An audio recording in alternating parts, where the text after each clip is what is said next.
Yo, welcome back to Vikez Vibez. This is DJ as always. All right. Man, 10-2. We beat the Cardinals by 1. Hey, a win is a win, right? Just keep on finding ways to win.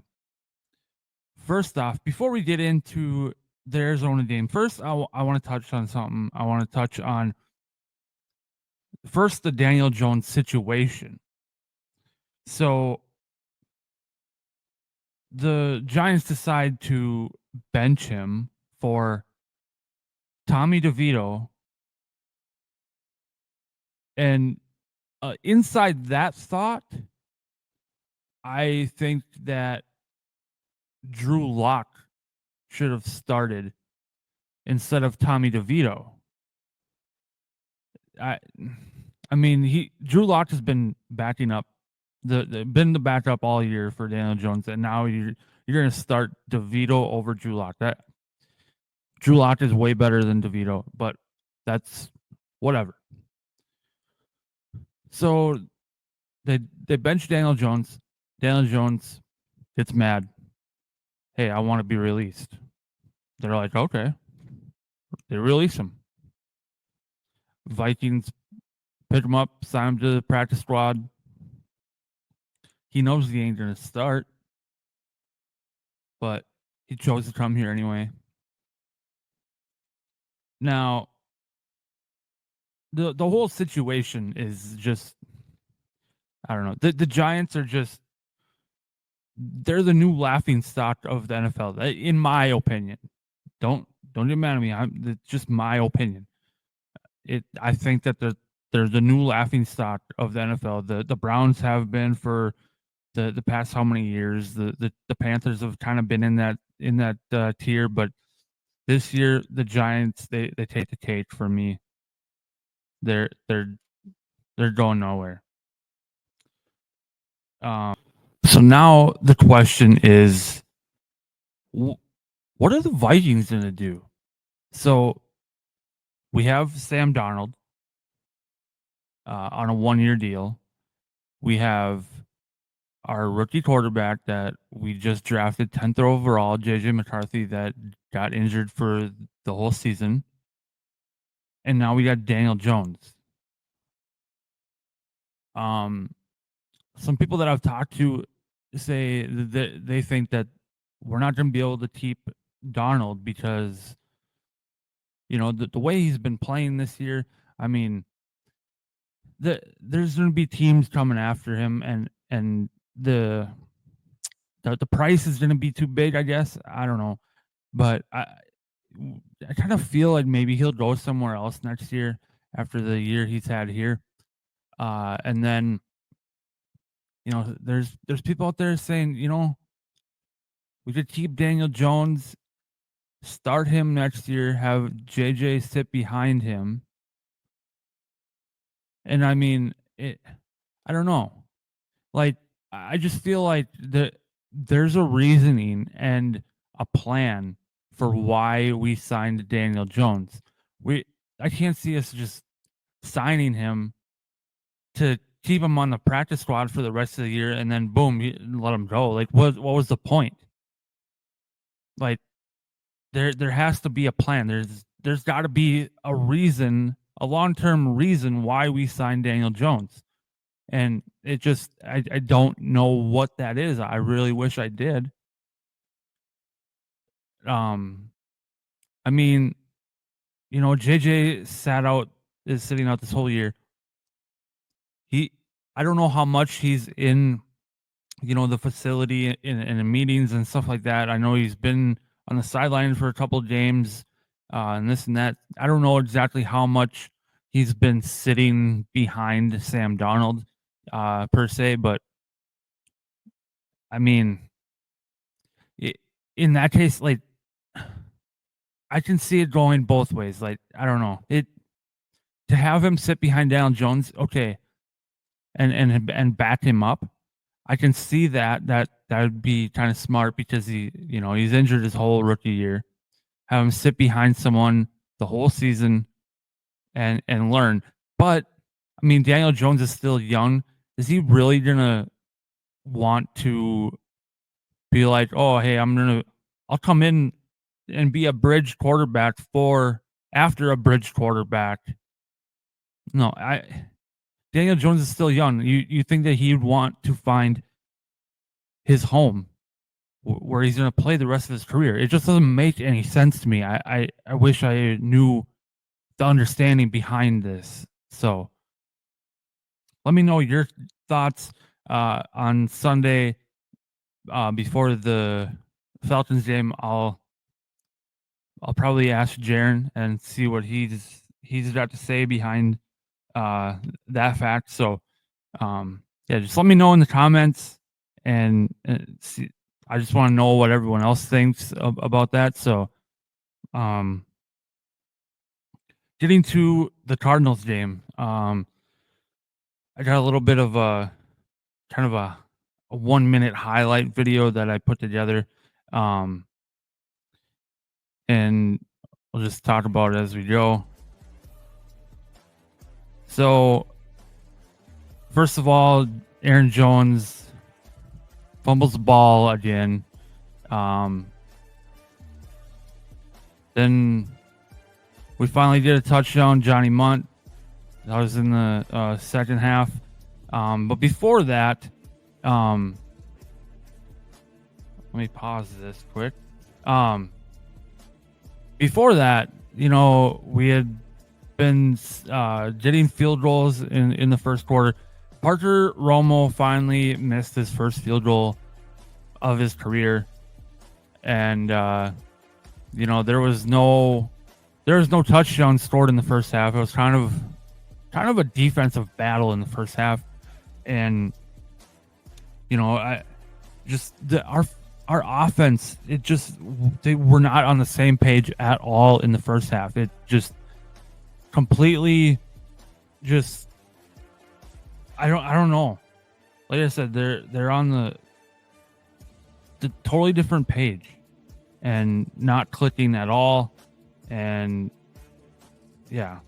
So Jones fumbled. We'll go through here again. Then Kyler Murray scrambles, throws it deep, and is picked off by his former teammate Byron Murphy Jr. And then Darnold throws a strike on 2nd and 14 to Justin Jefferson. That was nice.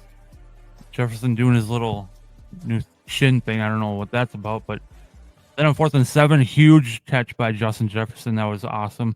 And then Aaron Jones redeems himself and catches the winning touchdown to win the game. And at the end here, 36 seconds left, Kyler throws it up, and Shaq Griffin picks it off to seal the game. We win by 1 point. So we're finding ways to win. They're not always pretty, but a win is a win. We're 10-2. We're not, sometimes we're not winning in the best way, but hey, we're finding ways to win, and that's all that matters. It's really all that matters, to be totally honest. I thought Darnold played pretty smart. I would still like to see him get rid of the ball a lot faster, as he was sacked 5 times in this game. And, but at least he didn't throw any picks. At least he just took the sack and not forced anything. There was a few throws I felt like they were forced, but a good day for Jordan Addison again. He is definitely becoming a huge weapon, especially when Jefferson is double and triple covered. I mean, they can't double and triple cover both of them, so you double and triple Jefferson, you're gonna let Addison have a big day. So, I mean, they're kind of complementary there, Jefferson and Addison. Arguably, some people say the best wide receiver duo It's debatable. I mean, they're definitely in the top 5 for me, at least. Early on, our defense could not stop anything. Their running game was awesome, which opened their passing game. But let me tell you this. God damn. This Vikings team, they can adjust at halftime. They're showing that this year. Holy cow. Going into the second half, we're getting stops on them. We're getting more pressure on Tyler Murray. Getting tackles for losses. Byron Murphy Jr. picks off his old team. And we're actually able to move the ball down the field, and our offense and defense, our whole team just they came alive in the second half. So I just really think that we're really good at adjusting in the second half. Aaron Jones redeeming himself with the game-winning touchdown, and then Shaq Griffin game-sealing pick to give us a 23-22 win to make us 10-2. And another thing I want to touch on is about the Aaron Jones fumble. Aaron Jones, he was really down on himself. Obviously, he was very upset, and he's feeling pretty down. And there's a post from someone out there on Facebook with a picture of him hugging Kevin O'Connell, and just the way that O'Connell approaches this, it makes me think that Zimmer, there's no way in a million years Zimmer would have done this. So, he goes up to Jones, he's hugging him, and even you'll see it in the locker room speech, telling Aaron Jones that we've all got your back, dude. Like, this guy in this post said, Coach Shevin, I can say that you're the absolute best coach I've seen. With Jones having a bad game and scoring, you showed him that things happen and to keep his head up and move on to the next play. Also, with Bernard going out, if I'm not mistaken, on 3rd and long or 4th, you burned your last time out to get your top defender back in the game. You're one hell of a coach of the year, Skull Vikings. That was smart too. I thought, when they showed Bernard on the sideline, I thought he was injured, but he was just winded. He had to catch his breath, and for O'Connell to call a timeout right there, let him catch his breath again, get him back out there, and get it done. I mean, the way he handled that, both of those situations is outstanding. Yeah, definitely a coach of the year candidate in my eyes, totally. So now we're gonna go to the locker room speech. Once I get it up here. All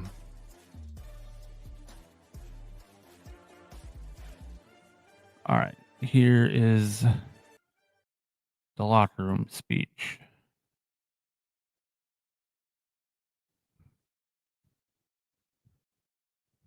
Hey, I told you guys last night, we checked the box a long time ago about being a mature team.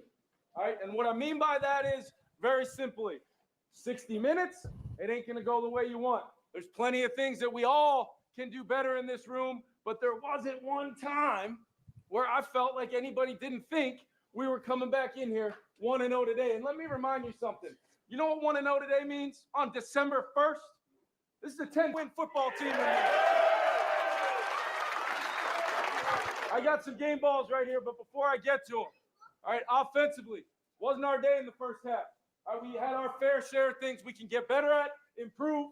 That's a playoff caliber team. But once again, when we absolutely had to have it, piecing together the best parts of what we do between the pockets, giving Sam time. All right, finding Jets and J.A., big-time plays here and there. T.J. Hawkinson drawing a penalty. All right, and then when we had to have them, Aaron Jones, everybody in here has your back. You have made that play. 3 game balls on defense, because I thought the defense, all right, when you're tired and you had to make a play, you found a way to keep them out of the end zone early, and then you got that rock back for us when we needed it. All right, first and foremost, young guy, I just noticed him today. When it's a play style game and you see 61 knocking people back.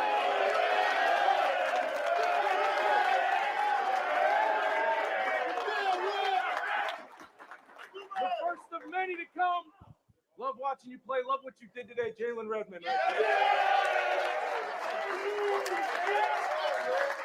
All right, he had a look in his eye in warm-ups. All right, I didn't really know how it was going to go from a standpoint. Am I going to have to hold this guy back again? All right, but playing his former team, needed a play. Backs against the wall. Byron Murphy right here.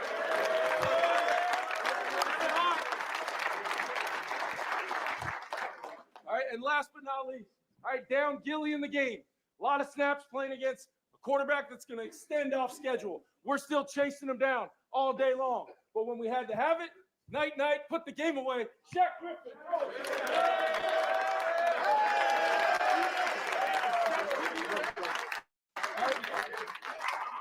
Told you last night, if you don't believe, you have no more excuses. All right, do not give it what the narratives are. All we want is 60 minutes, once a week for however long they'll let us play. And we're just going to keep chasing it and chasing it. I love this team. 10 wins by December 1st. Sam Darnold, you got him. Proud of you boys, man. Wasn't our day in the first half, but we got it done. Good shit, baby. Here we go. Vikes on 3. 1, 2, 3.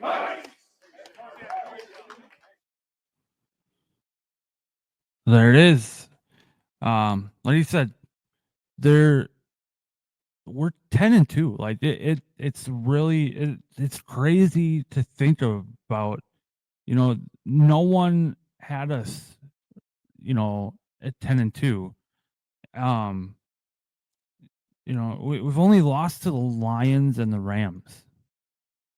Like that, it's crazy for me to think about. Especially not knowing so many things going into this season, and you know, a new quarterback and everything like that, and you know, we're 10-2, and everyone is still doubting us. I mean, you know, that's fine, because I like being the underdog. You know, keep doubting us. I don't care. You know, the rest of the way in this season is very crucial, especially that last game of the regular season at Detroit, and with the NFC North being so close. We're still 1 game behind Detroit. They're 11-1. We're 10-2, and Packers are still 1 game behind us at 9-3. Now, this week, the Lions and the Packers play each other. Now,